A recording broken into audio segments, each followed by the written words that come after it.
I know for a fact, Jimmy Swagger, when black people started coming to his church, he had a big conference where he wanted to get all the black pastors into a room and to figure out how can they keep that black uh, congregation in that black churches, because he didn't want them in Swagger's ministry. But he said, what can I do to help y'all to keep y'all black people in your black churches?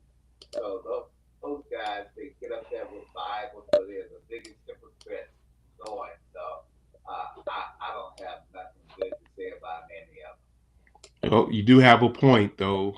You do have a point. Um, yeah.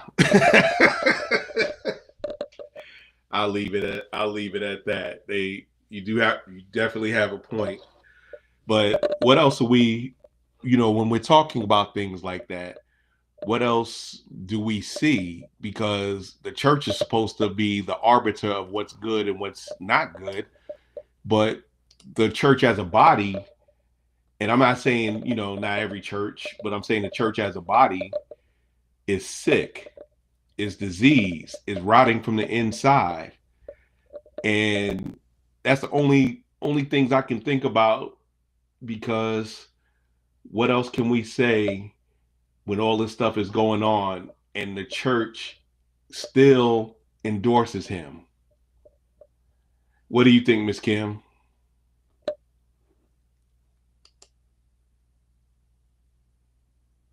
What was the question? Saying, with all, the church is rotten from the inside, the body, there's sickness in the body. And knowing this, and that they're saying they're following their Bibles, and they're following the word, but their actions, they're still supporting this guy. Why do you think that is? When you saying, are you saying select churches are following him or all No, churches? not all churches, select churches. Oh, okay. I don't know because the churches I know I follow or take part in do not partake in what he does. So I really don't know how to answer that Because I about the mean, churches that do follow him and partake in what he does. Because I just don't mix church with him. I don't know how to answer that. I just don't. I mean, I guess when I'm focused on the word, I'm focused on the word. I'm not into politics, if I can say that. right. No, I got you. I definitely got you. I think the most outspoken supporters of him in the churches are primarily Caucasian led churches that have congregations that they want to keep as white as possible. And for those black churches, those are just people who are just, I don't know what word to describe them, but primarily the rot in most of those churches are from pastors who preach prosperity ministry, and it's all about cars and money and how much you can contribute and how much my salary is, how many jets can I have, and it's all about prosperity, not in saving souls. And in those same churches, there are people who are on welfare who give their last in tithing, and those same people, when they come upon hard times, they can't turn around and go back to that church and ask for any help. The church ought to be able to provide food to pay some of the critical utility bills when those members who are faithful contributors to those churches fall on hard times, because we all fall on hard times. We have no control over that. Now, I do agree with that, Big Al, which the church, I'm still a member of my church back home in Georgia, and we do help those that are in need because actually not too couple of hours ago, my daughter had called me. She is a probation officer, and she had told me this past weekend about a fellow coworker wife that is on drugs left him with two small kids, age 5 and 4.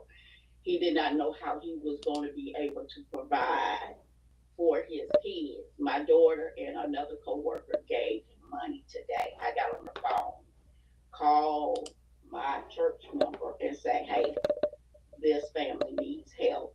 And my sister, them, they jumped on it. So that family, those two little small boys will have Christmas this year. That's good. So I know my church back in Statesboro, Georgia, does these sort of things, and I'm not even there to attend church because I'm in Virginia, but I still pay my tithe, and I know we do those sort of things. So for me to be able to call back home and say, "Hey, I got a family that needs help back home," and they jumped on it tonight and took care of that family. That's definitely what's up. Go ahead, Miss Sum Sum. You had your hand up earlier. No, I just wanted to point out two things that were very interesting that just happened not too long ago. So, not to get too deep, but I think for us as Black people, we have been um, really, really misled as far as the church has gone. Like if we're looking back through history, we, to me, have been robbed. I think if you go all the way in the back of time, you're still hiding certain things from us that they don't want to come out because we are supposed to follow what they want us to follow. I'm still very hopeful that, eventually over time, uh, things will be revealed that will give us, a little bit more clarity. And then the other thing that I wanted to say, which I thought was very funny, and it kind of gives me hope because I do believe that with all the evil that we are seeing in this world, there are still some good people in this world, and I'm still very hopeful. But for that gentleman to get up in front of Christy Nome and say the power of Christ compels you just took me all the way out. I could not believe it. I was like this is some sort of exorcism, trying to vanquish all the demons that are walking the earth. I mean, I looked beyond what he was saying. I was like, this. He really went all in and took that opportunity to say what he said. I just thought that was just crazy, but it was, you know, it was just wild. But I'm still very hopeful. Again, like with all the evil that we're seeing, even with our, the president and stuff like that, where there is still good people. So we just have to, stay hopeful, and keep moving forward and try to be good and live right. Yeah, yeah, that's true. We should try to live right, but a lot of us run into the issue of trying to feed our families and do right. And in these economic times, sometimes that's a lot harder. That's a lot easier said than done. So I agree with you. I'm not going to say that you're wrong. However, I'm saying that we're having a different way of thinking because of the situation that we got put in. We were just coming out the mess dealing with COVID. Now we're back into some mess where healthcare is gonna triple and quadruple for some people in some areas of the country. The people that voted for them are going to be hurt the most because they're going to close those rural hospitals before they close the big city ones. and their plan is don't get sick, and don't get, if you get sick, die quick, or else you're gonna lose money. Now, with the issue with the American Healthcare Act, was that, the American Care Act, was that a perfect solution to what was going on? No, it was not.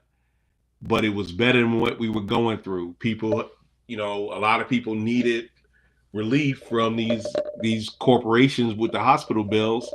And can somebody explain to me, how can a profitable company still qualify for corporate welfare through subsidies? Anybody. And people don't have and people that voted for the president don't have a problem with that. But let somebody broke need some money, and then they talk about personal responsibility.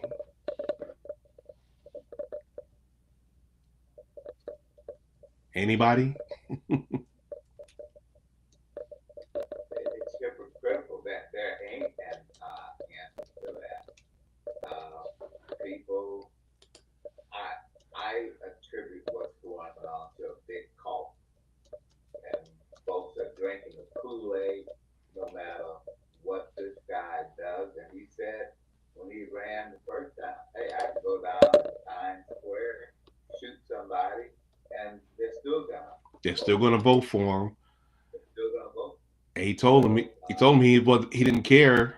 He said he didn't care about. He said, I got your vote. I don't care. yeah, there you go, exactly. And everybody who says anything against him, they're the enemy of the state, and he's sicking Pam Bundy and Kathy Hill to go investigate him.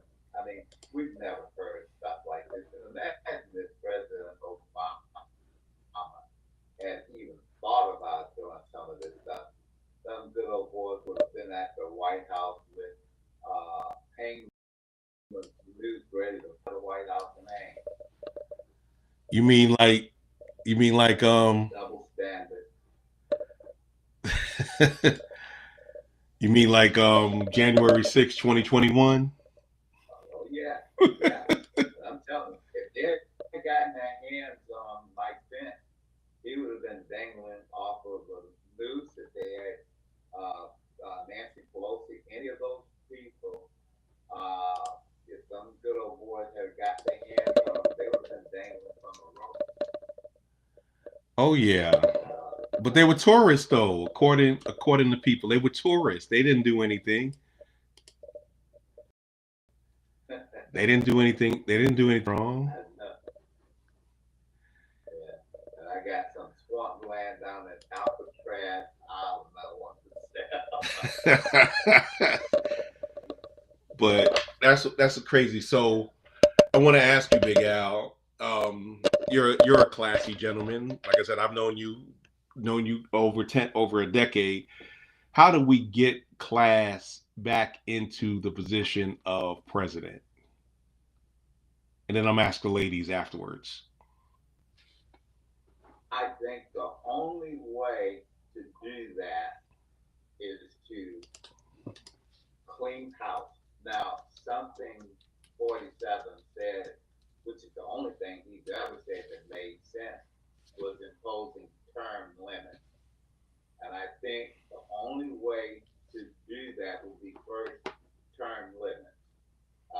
If the POTUS can only serve two 4-year terms, everybody in the House, the Senate, and the Supreme Court ought to have those same rules and that they must follow. Right. And all of the things would be them voting for it, because I think what has happened is the rot and the decay with people like Mitch McConnell and Lindsey Graham and some of these other guys who've been in the Congress for years and years. Uh, they just want to hold on for as long as they can. But if there were term limits, I think there will be more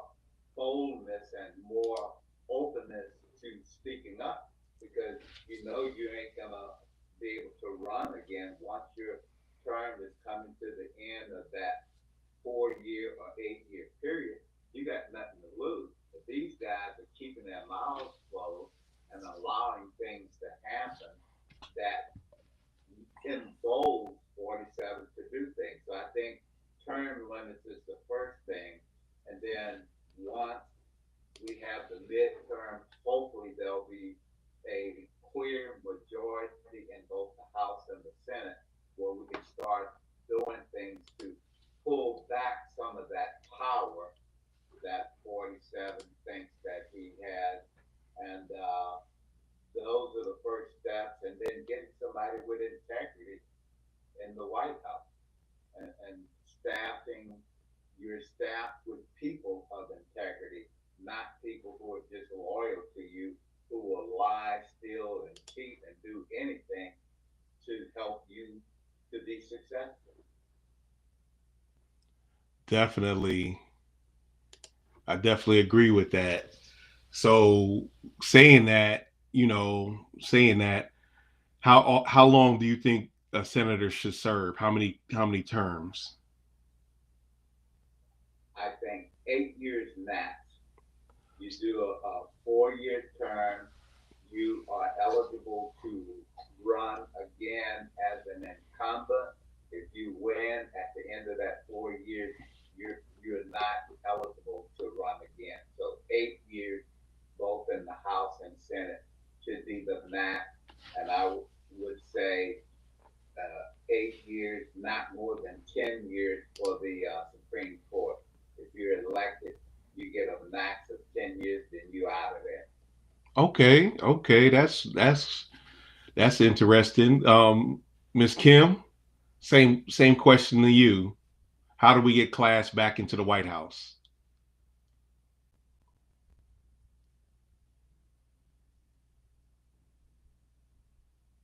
Miss Kim,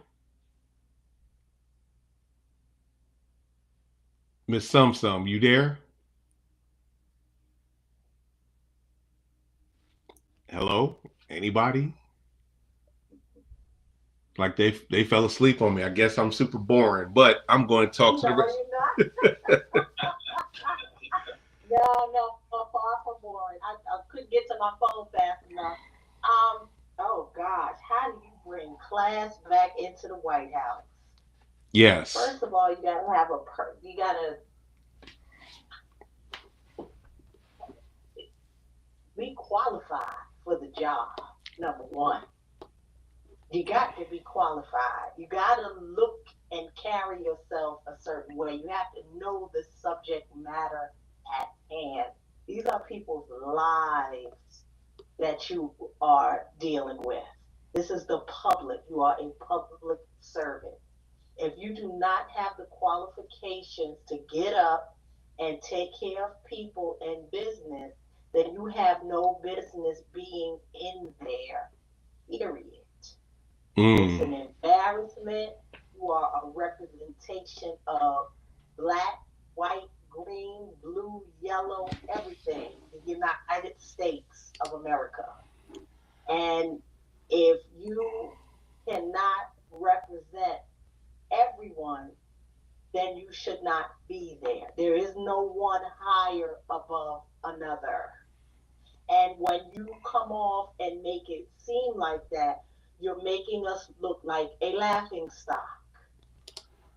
Well, So he doesn't that's think we so. have exactly. And another thing is you cannot be delusional. Can't get up there and think my way or the highway.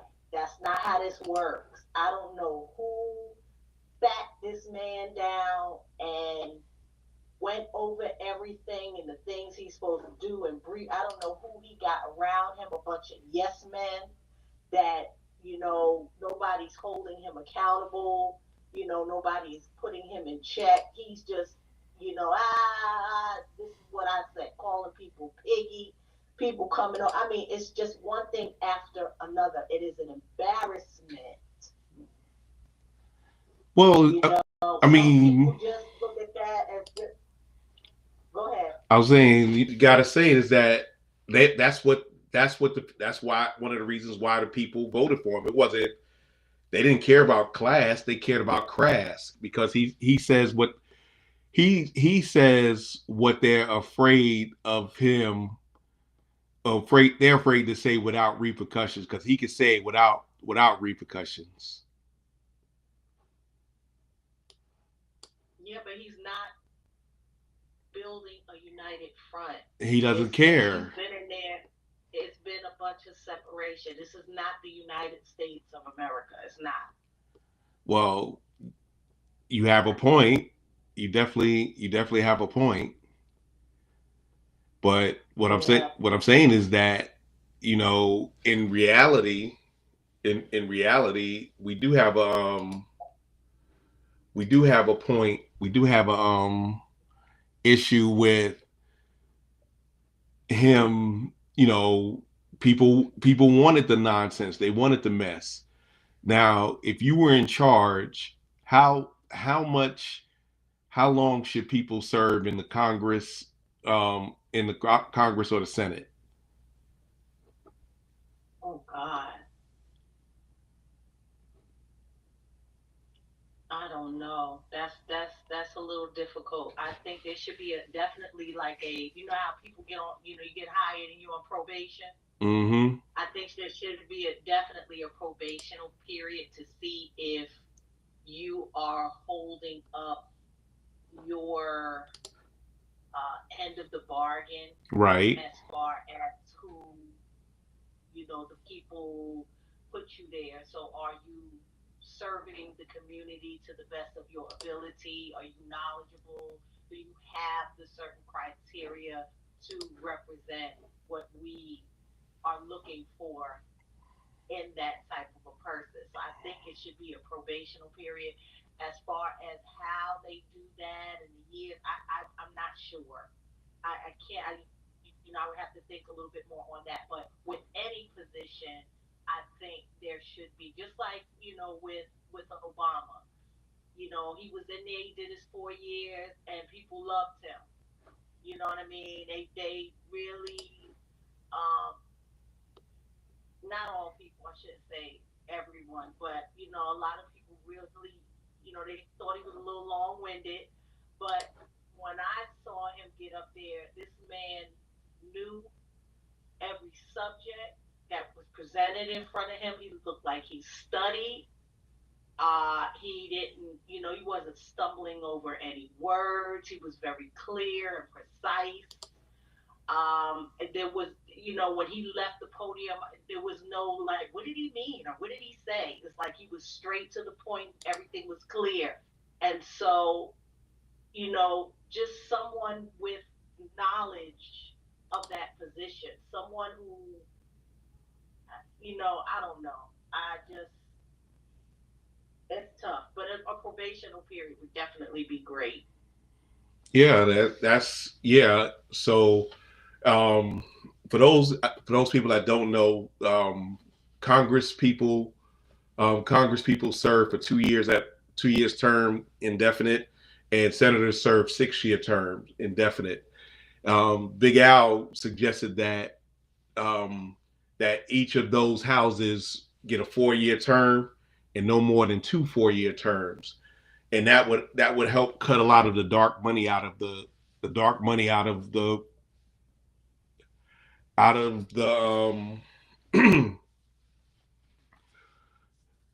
of politics. Now, we got one of my co-hosts came on, the lady that's sweet as Snapple, Miss Apple. What's going on, Miss Apple? Hey everybody.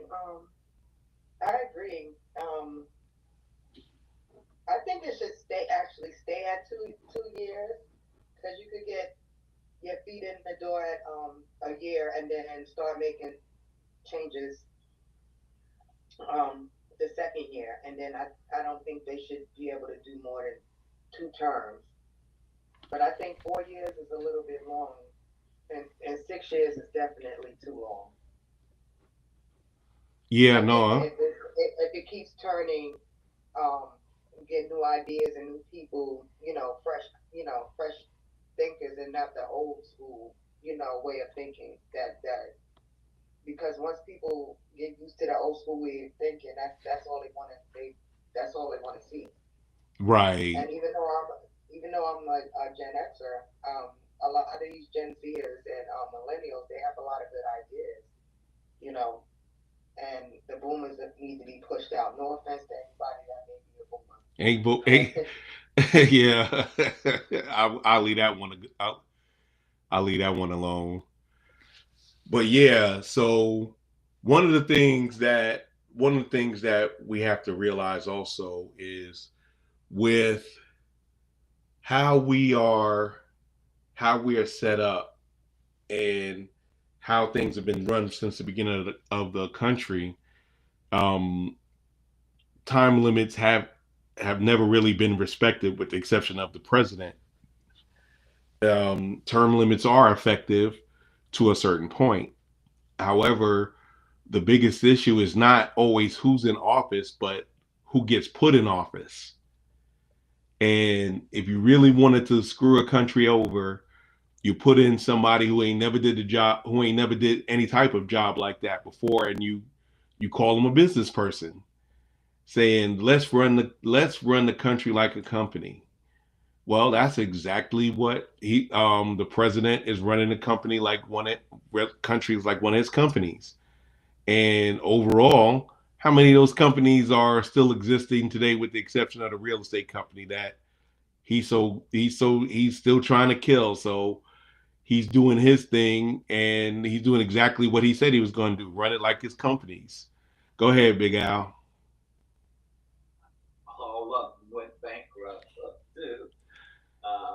And I really like my son's comment about a probationary period. I never thought about that, but I think that's a novel idea.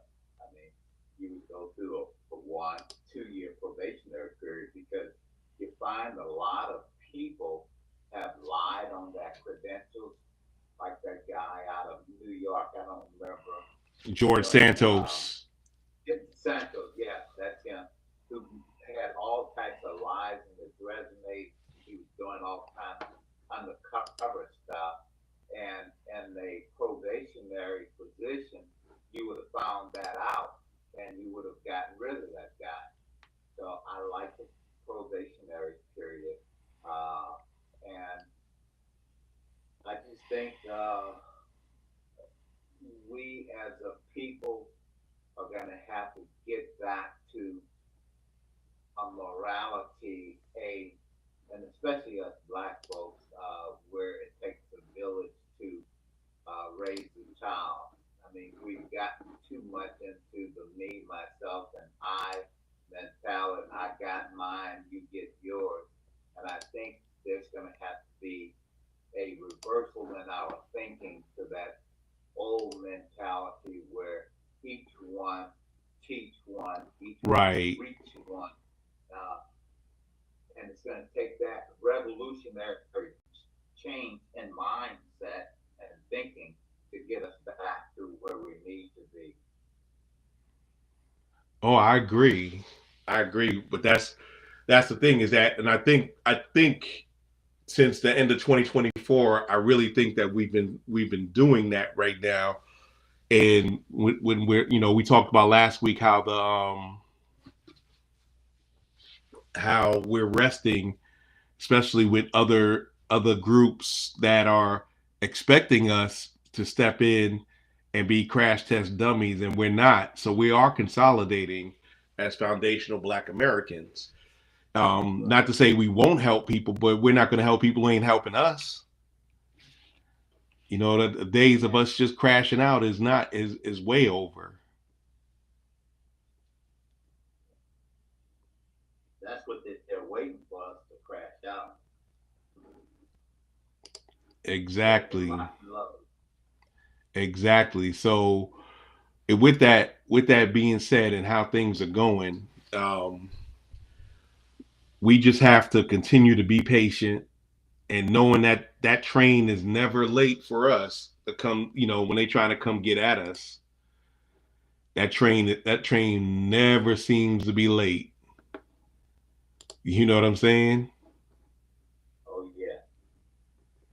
But that's what. we don't always do that, but we always say stuff that we're always in their on their minds. We're always in their minds, and I hate to say this, but we also seems to be in their hearts. Um, Apple, we were talking about how to bring class back to the White House. How would you do that? I think I agree with some. We first have to get it in there. Yeah. So You gotta get the class of this president out of the White House and his administration because they have no class. That's what they used to say on Fat Albert. No class. like like summer school, no class. Like summer school, right? um, we have to get someone, and you mentioned that maybe another career politician in there, and that's someone that's going to run the country like it's a business and run it in the ground. People who have some kind of morality. Not saying that that's a common thing with these politicians, but at least they baked it a little bit better than what the current administration is doing. Yeah, that's true. Um, I don't know. Obama was the perfect example of class in the White House, and I'm not just saying that because actually, when he first started, I wasn't a big fan. I know that's not a popular opinion. I wasn't a big fan of his, but as he showed and they actually let him work, I saw the way he handled situations, his policies. I didn't agree with all of them, but I know that he had a lot of roadblocks, and he handled all of that with class. Oh yeah. And we need someone like that again to bring back the pride to be an American. It's embarrassing now. Because of from his first term, we was going downhill, Right. and by the time that Biden came, and Biden had to clean up the mess, so he looked like a joke. And then we got this clown back in office, and now we're the laughing stock of the world.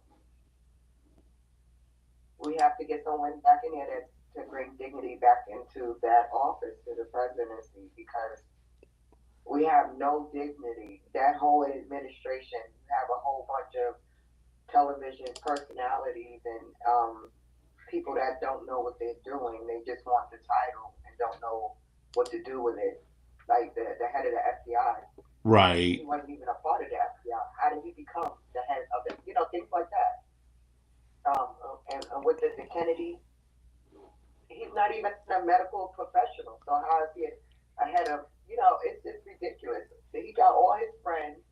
They all ex-drug addicts and criminals, and but our government has become, our country.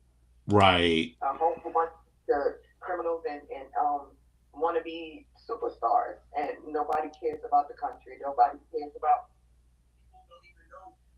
It's just ridiculous. I don't know. I wish we would get somebody back into the White House, into the administration that will bring the class back to it because Well, this is ridiculous. maybe this had to happen, though, y'all. I keep saying that. Maybe this had to happen because we're not the only criminals. We don't have 3 or 4 baby mamas. We ain't, you know what I'm saying? Right. People you know what I'm saying? All of that is out the window. That's done. It's a wrap. So I don't want to hear nothing about, you know, broken homes and this and that and all of that stuff. That's a wrap. And hiring somebody that don't know what they're doing at the job. All of that is out the window now, forever and for always. It's true. That is true. So with that, I'm gonna wrap up the show tonight. I want to appreciate everybody who came on and put in. I got kicked off TikTok. I guess I was talking too much about that guy. I want to thank everybody who's on YouTube Live, Facebook Live, also Also,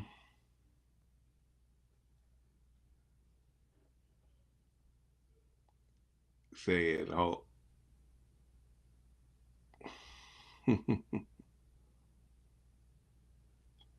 oh, people are clowning. It's all good though.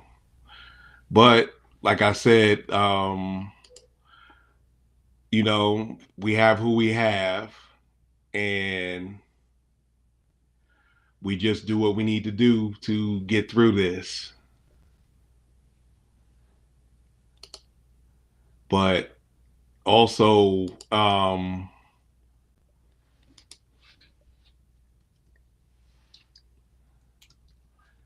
one thing we have to do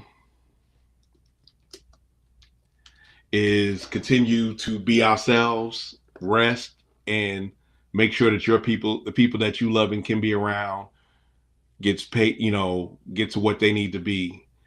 And what I want to say is, Apple, you got anything before we go?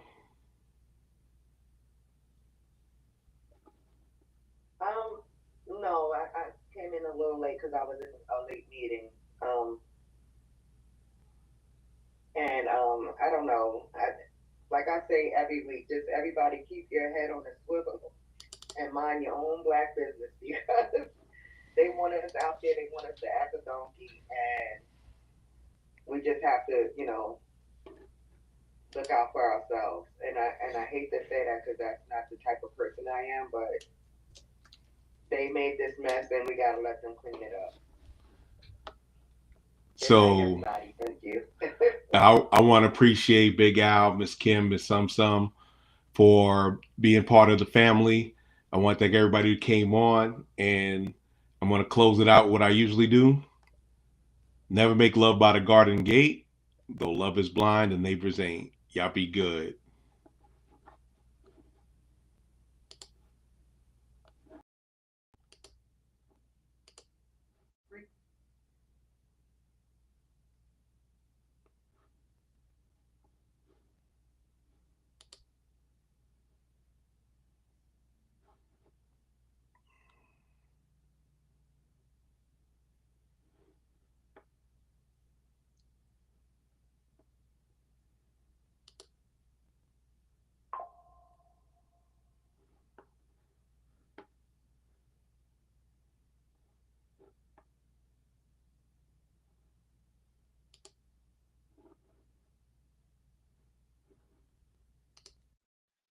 About it.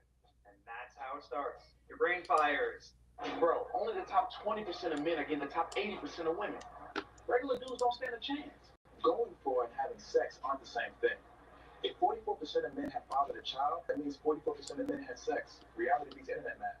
I gave ChatGPT access to all of my posts that where I did like think pieces on, and I allowed ChatGPT to go through the comments so I can gauge what the responses were from the men in regards to what I was saying.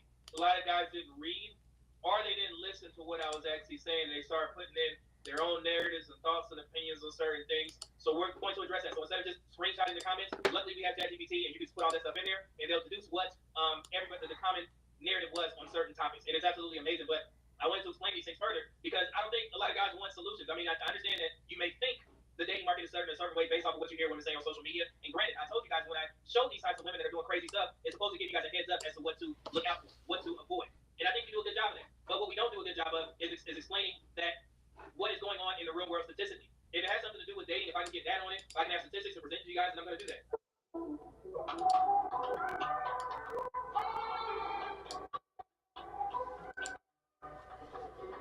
80% of women going to the top 20% of men is false. You guys are saying men only get leftovers from the top 20%. This is one of the most self-defeating beliefs in the manosphere. Here's reality. 44% of men have fathered at least one child. That means almost half of men have had sexual access. So the idea that only 20% of men are getting anything is mathematically false. What men are actually expressing is, I don't like the women who want me. That is a preference issue, not a systemic one. So if you believe the women who choose you are leftovers, the problem is not the women, it's the lens you're using. I did not know that that was such a hang up among men. You guys, and I want you to understand what I'm saying here. When you say women are going for the top 20%, does that mean women are getting the top 20%?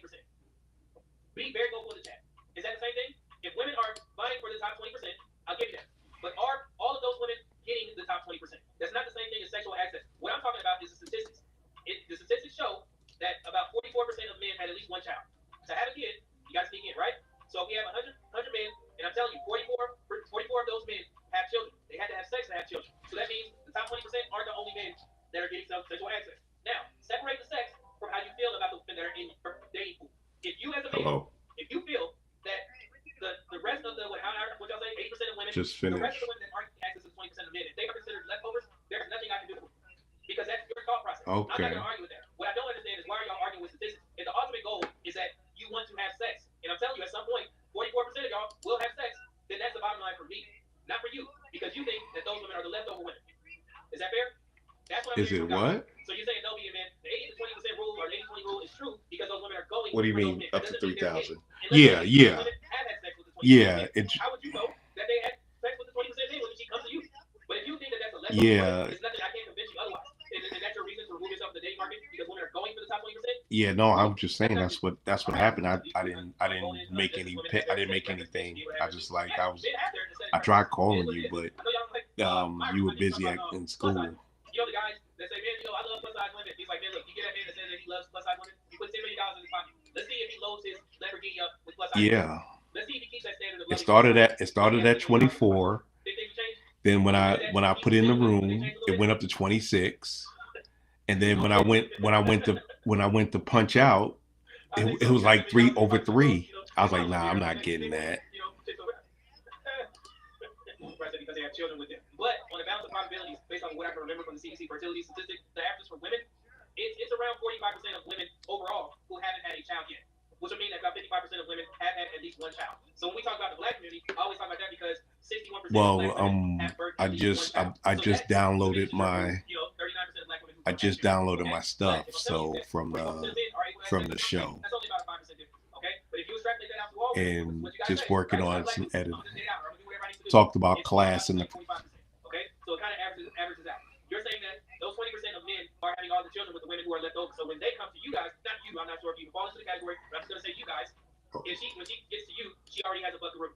Okay. It's fair to say that in the black community because we know that there's a 15%. I know because I was busy doing stuff. The gap between black women, you guys don't have children, so it's very tough. Okay, so I'm understanding what you're saying, but it may be a 1-to-1 ratio if you actually get out of the dating market and not disqualify yourself before you I'm about to hit this bathroom. Be safe. So I get that. I'm gonna. Yeah, that was in the grill. Yeah, I'm gonna look again. Okay. If the narrative is that women only want the 20% of men, then that means that a lot of men are disqualified. I don't know if it. No, I don't know. I didn't. Yeah, because when I went to check out, it went from, like I said, it went from 2,600 to 3,000. But getting is a completely different thing, and also getting out there unscathed in the form of children when they get to the rest of the guys who don't meet the 20% requirements. Okay, but that's not my point. My point, which is 44%, leave it at that. Okay, so I get what all the guys are saying. They may not be going after us; they're going to 20%. But are they getting those guys? And what are they getting those guys for? Are they having sex with those guys and then coming back to you? And they don't have children? Because yes, you're going to shoot for the stars as a woman because everybody on social media is telling women that they're a 10. So they're going to test that theory. Okay, they're going to try and deal with one of these high profile men, and if he on a humbug or something like that, and he sees this woman who thinks she's a 10, but she's not, he sneak in with her, and then send her back off into the 80% picking mark. But at that point, how would you know? You have to bet that woman to see if she was ran through. And that's why we did some of the videos where I'm saying, man, she got all these stories about dealing with these types of guys, and they tell you something. Okay, so when you're the man who women aren't checking for, that lets you know you're bad. What women though? Like what are you talking about? All women, Joe? Like all women are checking for you, or just the women that you want? If that's the case, then that shouldn't be viewed as a problem with the women. That should be viewed as a problem with you or where you stand. Remember, dating market is unforgiving. So if you're saying you're not getting, the women that you want, then that would be a you problem, not a dating market problem. It works both ways. So just like men have preferences, and you slide a woman, you see a woman talking on social media that's low up to weight. Remember the bigger woman that was telling the older guy, you want to talk to black women in the grocery store? Pay for a grocery. Maybe that black woman was so cheap if you pay for her groceries. Instead of a hi, if you said hey, can I go to your groceries? I think you're a really beautiful woman, and I'd like to make your day better. And she was acting as if she can garner that from a man. It's funny to me. It's definitely funny. But she thinks that she's that caliber woman where a man will just pay for your groceries. Some women, believe it or not, some women are that attractive to where dudes will just run up to them and pay for shit. It happens. Okay? It happens. This was brought up. Sexlessness is rising, so the 80-20 rule must be real. So sexlessness has increased. But here's the context, guys. The NSFG reports sexlessness among 22 to 34-year-old men. Not all men. It's strongly correlated with lower social skills, poor mental health, reduced dating effort, and technology replacing real interaction. This is not women only choosing top 20%. This is men opting out, withdrawing, or struggling socially. A societal trend across races. But when you guys quote this, I'm not sure if anybody's ever told you how many men were in that 22 to 34 category. that 22 to 34 age group report sexlessness. So 76% of men within the 22 to 34 category, they are having sex. But the reason why people are in the uproar is because from 2015, it increased by 15%. So even though that is a huge jump, there's still 76 of men 22 to 34 sneaking in. So is that better odds for you guys, for the men that mentioned sexlessness? Fair? I'm gonna let you hold on. Let's let this marinate. Go ahead and check it out and see if I'm tripping or not.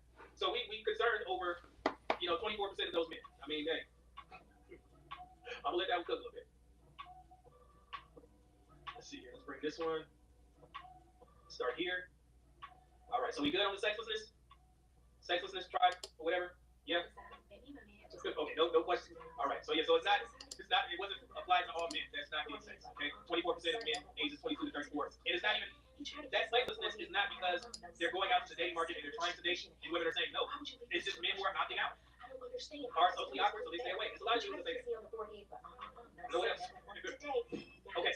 The 20% dating app statistic is being misunderstood. One commenter asked, is it true only 20% of men get chosen on dating apps? They think this stat is driving the entire narrative, but might be represented. So, and this is actually a good one because I've seen guys say, nah, me and Amanda, okay, Cupid, they're, top 80%, 20% rule. And I told you guys, depending on how much stock we put into that. However, if a woman is only choosing, and you guys can answer this question. If you guys are saying that the 80-20 rule is true because only 20% of men on dating apps are being chosen by 80% of women, what does that chosen mean to you? Does that mean that it disqualifies the 44% of men that are able to have children? And this is like, historically, about 40 to 45% of men have ever procreated. Because the majority of men won't ever have a child. So that's just, done right there. But does that debunk the 44% of men who have had a child? Who have fathered a child? No? So when you say going or choosing 20% of men, what does that mean to you? Okay. All right. John Doe, what up, though? So like you said, the market decides. If there's an influx of black women calling black men undesirable, can we blame them for throwing in the towel? Yeah, like I said, if that's your opinion, cool. Especially in the black community, 46% of black men have fathered a child. So at some point, 46 out of 100 men have had sex. The biggest issue is men are mad that those women may have chosen the top 20% first, got ran through, and this is a hypothetical, they all got ran through, and then, you go back to, hey, I used to like you in the past or whatever, after they get done running, through the dudes. And this is not me refuting or trying to dismiss that. That actually happens. I got gang videos about this. But when it's boiled down to men saying they want sexual access, and I'm telling you, in the black community, 46% of black men have had sexual access at some point because they had children, then that would refute the 80-20 of men. Only 20% of men are getting sex.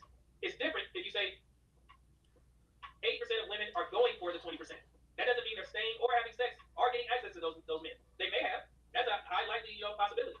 But somebody's accepting some of these quote unquote leftover women because some of y'all are having children with those leftover women. To the tune of, in the black community, 46%. Okay?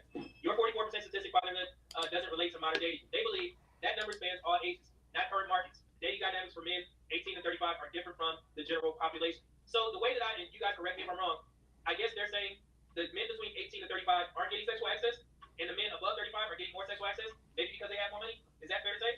I think it's BS. I know for a fact that there are a lot of young men that are having way more sex than older men because y'all got more energy to be running around out here. That just shows you that 22 to 34 age group, only 24% of those men are sexless, even though it is a jump of 15% from 2009. There's still 76% of men in that actual age group, which kind of mirrors 18 to 35. So I would refute that and say that men between 18 to 35 are having more sex than men above those age groups. Because where do you think most of the most of the STIs and STDs come from? That age group. Okay? So what are we doing here? So somebody's thinking, and this is not even, boiling down to college. My God. Hey, there's a lot going on out here.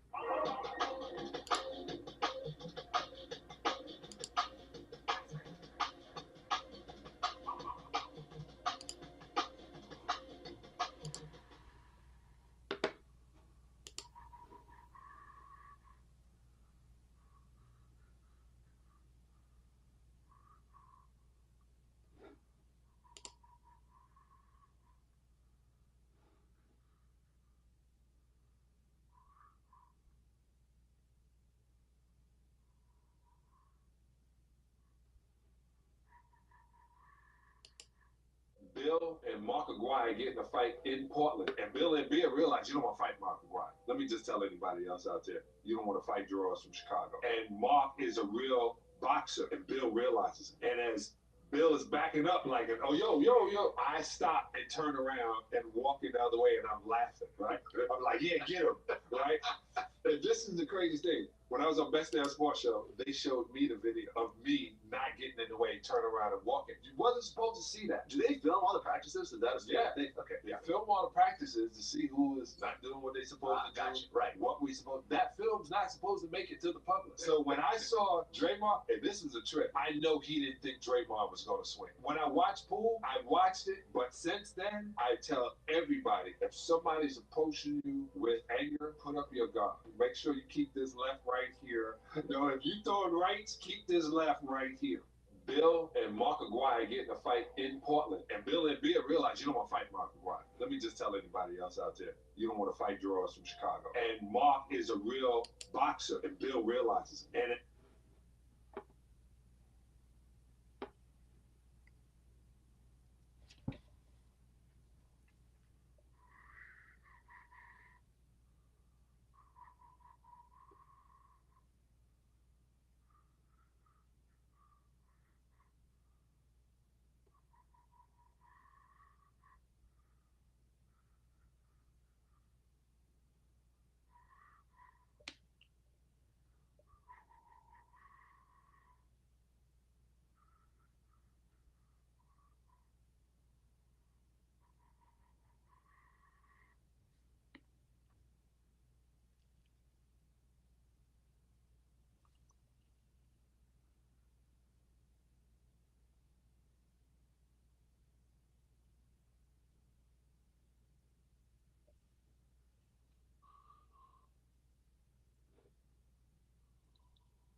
Oh my god, that's crazy. It's a camera that connects to a mobile app and uses colored lights so you can see which. Hollywood loves heroes who look like they live in men's salons and wear designer clothes. Then they wonder why those movies don't connect with regular people anymore. Or they scrub a script so clean they wouldn't fit a potato. Then ask why they can't recreate the rough human magic of First Blood. In this video, I'm going to lay out the small miracles that added up to make First Blood one of the defining successes of its time. First Blood spent almost a decade in development hell and was turned down by a long list of A-listers. Even Sylvester Stallone didn't think it would get made, and when he finally was, he briefly wanted the footage burned so no one would ever see it. So the first miracle is that between those two extremes, he rolled up his sleeves and didn't work. Stallone helped rewrite the script and steer John Rambo toward a more sympathetic, wounded character. Plenty of people want Rambo dead at the end. Stallone didn't. They even reshot the ending after the original version played poorly in test screenings. Stallone fought for that ending, and he was right. First Blood still feels present tense. America isn't a stranger to unwelcome people, and in the late 70s and early 80s, those people happen to be Vietnam veterans with PTSD. Rambo lands up in Hope, Washington, and to his misfortune runs into Sheriff Teasel. Don't wear that flag or that jacket. You're asking for trouble around here, Fred. And why did he say that? Here's my interpretation. Teasel sees a stereotype, a drifter who doesn't belong. In Teasel's mind, a proper veteran looks tight, has a job, and knows his place, not wandering with a double. David Morrow's novel hints that Teasel is a Korean war vet whose service was eclipsed by the loud story of Vietnam. He reads Rambo as a disgrace to the uniform and decides the uniform itself is a challenge to his authority. Teasel goes out of his way with words and with force to put Rambo in his place. That's part of why the hate in First Blood landed so many people. Stallone gives one of his best performances. Sadly, that hate vanished in the second film, which my VHS rental guy introduced as Second Blood. They did exactly what the studios wanted. Better hair, more explosions, a happy ending. It also made twice the money. The next miracle on First Blood was the producing team. First Blood changed the game for independent cinema. Before the 1980s, independent films were small and cheap. Maria Kassar and Andrew Avagnon popularized a financing method called pre-sales. They sold distribution rights territory by territory before production. This model allowed the producers to raise the entire budget for the film from these international sales rather than relying on a single studio. Stallone was already a global star with Rocky 1 and 2, with Rocky 3 hitting the same year as First Blood. Casting him made the movie an easy sell overseas, where he was and continues to be a huge star. In short, First Blood proved an independent company who sidestepped the traditional studio model, leveraged star power and the global market, and compete head-to-head with the majors. That approach reshaped the indie business and opened the door for big, star-driven projects financed outside the studio system. They also got Stallone to take a pay cut. He asked for $3.5 million. They negotiated him down to $2 million. Even so, the production ran over its $11 million budget by about $4 million, thanks to extra scenes. The first cut ran over 3 hours and didn't work. Then they cut it down to a tight 90 minutes, and the film snapped into focus. First Blood became the template for how modern action should be edited. The next miracle was the director, Ted Kosher, who refused to turn Rambo into a cartoon. He didn't flinch from violence. The set was intense. At one point, Stallone even lunged at him and had to be restrained. The stunts feel painfully real, and injuries happened. You can see how uncompromising the vision was in shot after shot. But what matters most is that Kosher doesn't sneer at the cops or turn the veteran into a plaster saint. Everyone feels human and grounded. Another miracle is the rewritten, reshot ending. After all that action, he finally talks.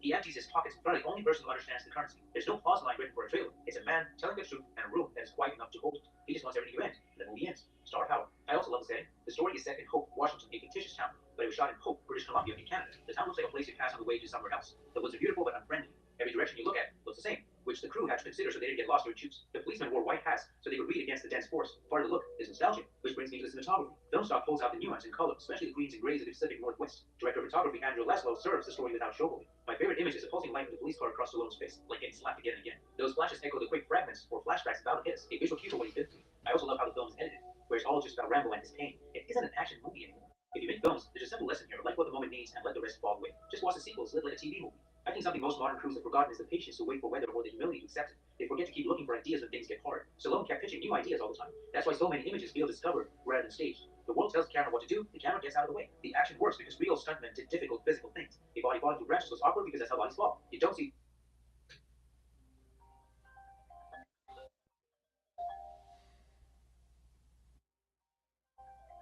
little splinters flying into lens. Yes, they pushed too far sometimes, and they went overboard in a few places. Threaded through all of this is a Rambo theme. Jerry Goldsmith Okay, that's nice. Carries sorrow That's and emotion nice. at the same time. It's a little The music is big, written but to be yeah, broken. that's It never nice. orders you to cheer. Soon after First Blood 2, the Rambo Part 2. The Duke is part of my childhood too. The most Okay. important miracle is the casting Okay. and the choices those actors made. Hardly anyone in the final lineup was a first or second Okay. choice. You can call it luck, but it feels like fate. Brian Dennehy's Diesel is my Happy favorite New character. Year. You get him the second he appears. He doesn't need a monologue. I also love that he isn't killed in the end. I would have heard less. Rich Preno stepped in for $20. 2 sequels and his own action figure. The film doesn't give really much to do. They might have ended things early. Picture how the I know, exactly. That's why I said that. You probably paid like $7. First Blood sticks because the tools are ordinary and the choices are exact. Rope, knife, flashlight, radio. The more specific the object, the more it feels like something you've actually helped. Maybe not the least way. I don't think First Blood is special because of nostalgia. It stands out because of discipline. The movie respects the process. In 1989, it became the first feature used in police training in the United States as an example of what not. Okay. When people say Hollywood can't make films like this anymore, and I'm one of them, it's not a talent problem. It's that a lot of craft has been sidelined or forgotten. There's no shortage of talent. Cameras and software aren't the issue. Either people have changed or the system rewards different habits. The hard edges that make the story stick would be sanded down one by one until nothing sharp remained. Sadly, you can see that exact thing happen in First Blood Part 2. It was my entry point as a kid. I loved it then, and it still works as a typical action movie. In fact, I thought I'd combine both movies into one video, but couldn't, and I'm quite capable. I've been doing it for 10 years. No, talk about the class and the president. I feel connected to the world of the film because it feels real. If filmmakers can hold on to that truth, their work will follow people out of the theater and stay with them for years. First Blood proves the films we No, remember I'll see it tomorrow. Everyone's been looking for the magic formula for 100 years. They keep failing because they won't look in the mirror and be honest. If you enjoyed this video, snap that like button. I'll see it tomorrow. And to calm yourself, watch my film, A Count of 10 on Amazon Prime, Tubi, or CPIX. Like I said, I'll see it tomorrow. If you're looking to learn how to trade, a community is very Yeah, I important. know. I've joined previous communities and All right. Go get something to eat. I'll talk to you tomorrow. All right.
said Geechee was used as a derogatory term for real?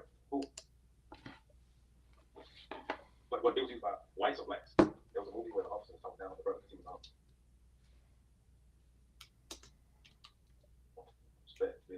Oh yeah. Oh yeah. I get what you're saying now. Yeah. They did talk down on Geechee, and they did look at them in a derogatory fashions, especially because of the Gullah Geechee language, which is been recognized as an official dialect, an official language, or official Creole language, as a matter of fact. Said Dr. Lorenzo Dow Turner. Thank you, Dr. Lorenzo Dow Turner, DFG Newt. Thank you. Said matter of fact, Immortal Technique used to clip from that movie. I know what you're talking about. I know exactly what you're talking about. But yeah, like I'm not going to act like I'm an expert on Gullah Geechee culture and history and things. Like I said, I want to learn a lot more, but I was inspired by the Saturday Live to go further into Black American culture and learn more about Gullah Geechee culture. This would be the door opening in to get more into Black American culture. You said your great grandmother's first cousin was Dr. Lorenzo Dow Turner. That's what's up. Well, he did a great job. Great job. Says, thank God it's over. Said black and white equal colonize the language equal rootless. Gotcha. So yeah, man, Gullah Geechee culture is one of the many Black American cultural expressions that we have. It's one of the oldest Black American cultural expressions that we have. The lady in the video said it was the oldest. I can't take that to the bank, so I will say it's one of the oldest Black American cultures and cultural expressions that we have in America. Just to educate, not necessarily trying to prove a point, but educate, make sure that our youth know that we're more than what they see on TV now. We're looking at Black people not in the best light, but also they do like to show the worst of us. Once again, on this channel, I like to make sure that I can show the best of us. We're going to talk about everything, but I want to show more of the best of us. So that's why most Wednesdays, not every Wednesday, sometimes I can't get to it. Most Wednesdays I put out my information. Matter of fact, I have a video on the Gullah Geechee culture. Matter of fact, I'm gonna run my video real quick on the Gullah Geechee culture that I put together not too long ago, because I got the spirit to talk about Gullah Geechee culture, so I did. He says Daughters of the Dust is a wonderful movie about the Gullah Geechee. I've heard about Daughters of the Dust, but I haven't seen it. I got to watch it. Daughters of the Dust. I have heard about that movie. It says our main task is social cohesion, understanding why it's important to focus on where we agree and what we like about each other, and to ignore everything else. Yes, sir. Brian Jefferson, you are correct, my brother. And I give myself 2 claps for reading your name right, because I would definitely mess your name. But, so let me find my video. I just remember that I did a video on Gullah Geechee culture not too long ago.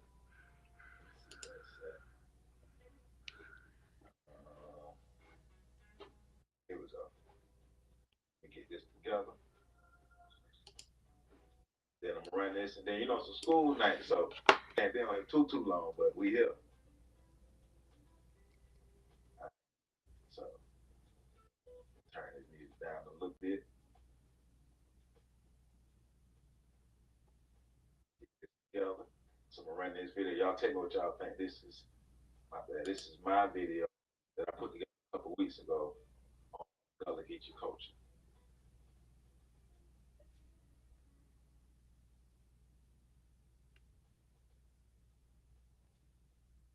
Along the shimmering coastline of the southeastern United States, from the sandy shores of North Carolina down through South Carolina, Georgia, and into northern Florida, lives a people whose culture is one of the most distinct and enduring African legacies in America. They are the Gullah Geechee, the descendants of enslaved Africans who transformed isolation into preservation and oppression into a living testimony of African resilience. When European enslavers first arrived on the Carolina and Georgia coast, during the 16 and 1700s. They sought fertile land for rice, indigo, and cotton, crops that demanded intense labor and skill. To meet this demand, enslavers specifically imported Africans from the rice coast of West Africa, present-day Sierra Leone, Liberia, Senegal, and Gambia, where people cultivated rice for centuries. These Africans brought with them not only their agricultural experience, but their languages, spiritual practices, and community structures. Because of the region's swamps, mosquitoes, and deadly heat, white plantation owners often avoided living on the isolated coastal islands and lowlands, leaving the Africans to manage the plantations largely on their own. This isolation, both geographic and social, allowed the enslaved people to preserve their African traditions to a degree unmatched anywhere else in America. Over time, they blended African, English, and Creole influences to form a new cultural identity. Gullah in South Carolina and Georgia, and Geechee in northern Florida and parts of Georgia. Their language, known as Gullah or Geechee, is one of the most unique linguistic creations in the Americas. It is a Creole language born from the merging of English with African languages such as Mende, Ba, Wolof, and Yoruba. The language carried African rhythms, sentence structures, and proverbs, a living bridge between the old world and the new. To this day, Gullah remains a vital part of the community's identity and oral tradition that connects generations. The foodways of Gullah Geechee are equally rich and rooted in African heritage. Dishes like red rice, okra soup, gumbo, shrimp and grits, and hop and john trace their origins directly to West African cuisines. The same ingredients, rice, okra, sesame, and seafood, that sustained their ancestors across the Atlantic became the foundation of what would later influence Southern and African American cooking as a whole. Every dish tells a story of survival, creativity, and remembrance.